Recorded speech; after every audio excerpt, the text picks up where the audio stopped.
Today, I would like to talk about something I haven't heard a lot before, but I want to talk about our emotional connection with God.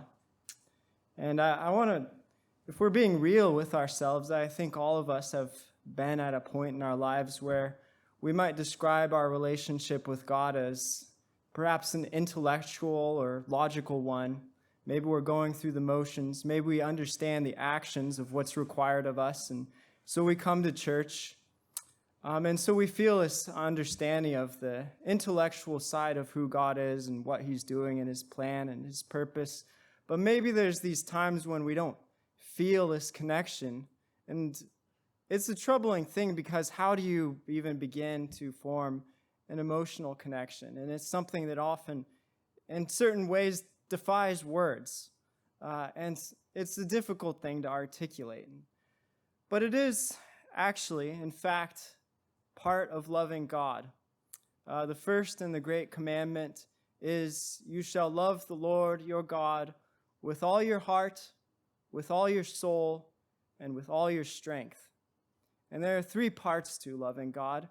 And you can see, maybe these are older terms, but maybe you can think of it as love the Lord your God with your feelings, with your heart, with your soul and your thoughts, and your strength and your actions. And so all three of these are part of loving God. They are the thoughts, the heart, and the actions. And so sometimes we might have this relationship with God that very well encompasses the thoughts and the actions, but maybe we are lacking this other emotional connection. And so what does it look like? What does it look like to actually build an emotional connection with God and connect with him on all of these different levels and to love him deeply this way? I'll begin with the short answer, I think. The short answer is simply, we need to tell God how we feel. And it's simple, very simple, but I think I know a lot of times in my life I've had perhaps intellectual prayers, like just talking about the day or what I should be talking about. I don't know. But I've come to learn that life has its ups and downs. Sometimes you don't feel happy. Sometimes you feel sorrowful. Sometimes you feel sad. Sometimes you feel like God's not there. And then what? Where is God in all this? So the simple answer is we can tell God how we feel. And this isn't a new idea. I think if we are to look into the Bible and to learn about what it means to form a heart connection with God, we can perhaps look to the one whom God called a man after his own heart. And in fact, I could perhaps sum up, in the Bible we have maybe David, the man after God's own heart, and Solomon, the man after God's own intellect. So if you want to learn one or the other, go study their words. And so today I'm just going to do something a little differently. I'm going to read a few Psalms, and I'll try to read them with some emotionality to them to show that these are not just words on a page, but it's an example that we can follow. And we can follow David's lead in the way he teaches us how he connects with God from his heart. So if you want to follow along with me, I'm going to just read Psalm 42. I'll start with Psalm 42. We'll kind of look at a few other Psalms in this section and then end in Psalm 47. We even have a song based off this one. But Psalm 42 starts off this way, and I'll just read it through. As the deer pants for the water brooks, so my soul for you, O God. My soul thirsts for you, God, for the living God. When shall I come and appear before you, God? My tears have been my food and day and night, while they continually say to me, where is your God? When I remember these things, I pour out my soul within me. For I used to go with the multitude. I went with them to the house of God with the voice of joy and praise, with a multitude that kept a pilgrim feast. Why are you cast down, O my soul? Why are you disquieted within me? Hope in God, for I shall yet praise him for the help of his countenance. O my God, my soul is cast down within me.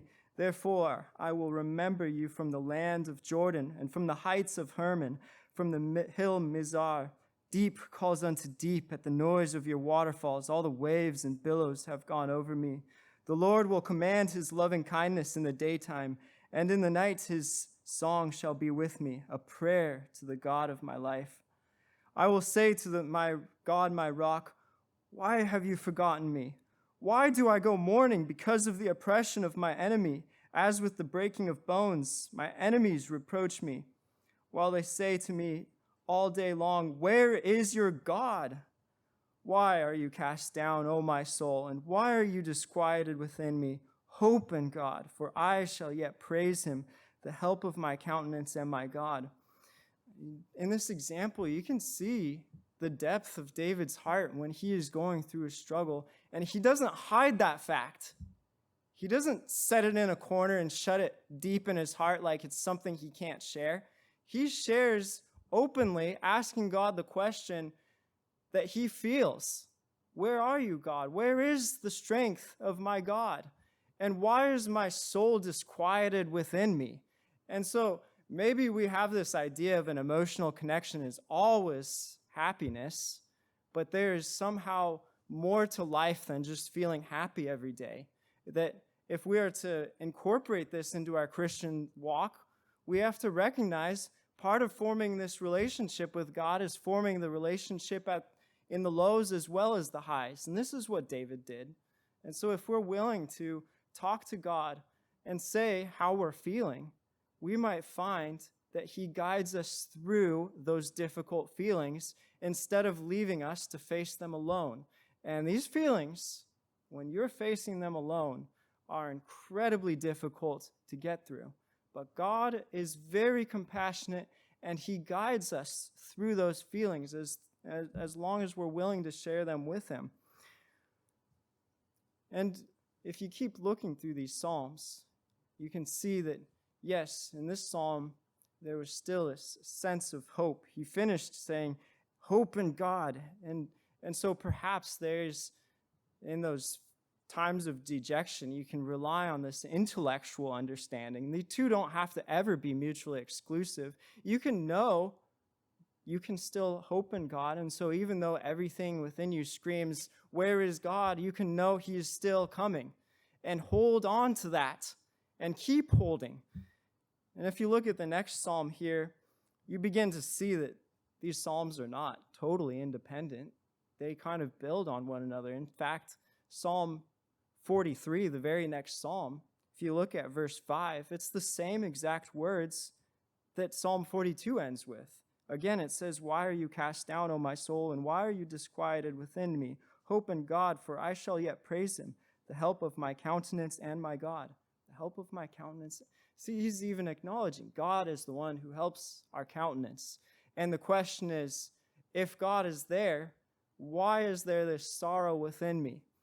And that's a good question. And I think that part of our Christian walk is to realize our deep need for God, to understand our deep need for a connection with God, because without it, there's just going to be this thing deep inside that there we can acknowledge, we can bring out in the open, or we can leave it deep inside of us and we'll feel a lack of connection.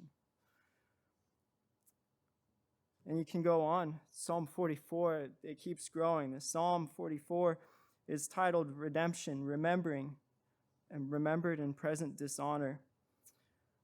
And so it's moving on to this idea of redemption. And this one ends this way. Awake, why do you sleep, O Lord? Arise, do not cast us off forever. Why do you hide your face and forget our affliction and our oppression? For our soul is bowed down to the dust, our body clings to the ground. Arise for our help, and redeem us for your mercy's sake. And so the psalmist recognizes God may at times hide his face, and he may turn away from us, testing us, asking, when you don't feel my presence, what are you going to do? Are you going to stick and wallow in sorrows, or are you going to cry out to me? And are you going to seek me with your whole heart? And this is where the Psalms are taking us, little by little. Father, in your mercies, please remember us in our frailty. We can't endure this forever without you. We need you from the bottom of our hearts. It's no longer just, I intellectually understand it, but when you feel the depths of your heart, you understand your deep need for it. Psalm 45, it talks about God's forming a relationship and comparing it to a marriage, and how eventually he's going to redeem us and connect us so greatly that it'll be like the depth of the greatest marriage you could ever imagine. And this is what this psalm is talking about.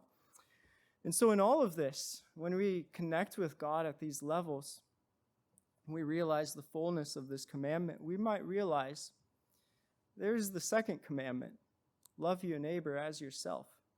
And so the more we're willing to share our emotions with God, the more we might find we're capable and willing to share our emotions with others.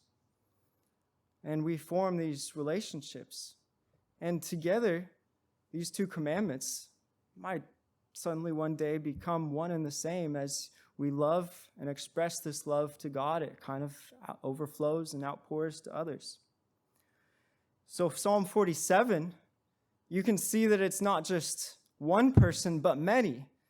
Oh, clap your hands, all you peoples. Shout to God with the voice of triumph, for the Lord Most High is awesome. He is the king over all the earth. He will subdue the peoples under us and the nations under our feet. He will choose our inheritance for us, the excellence of Jacob, whom he loves. Selah.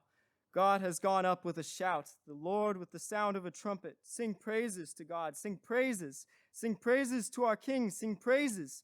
For God is the King of all the earth. Sing praises with understanding. God reigns over the nations. God sits on his holy throne. The princes of the people have gathered together, the people of the God of Abraham. For the shields of the earth belong to God. He is greatly exalted.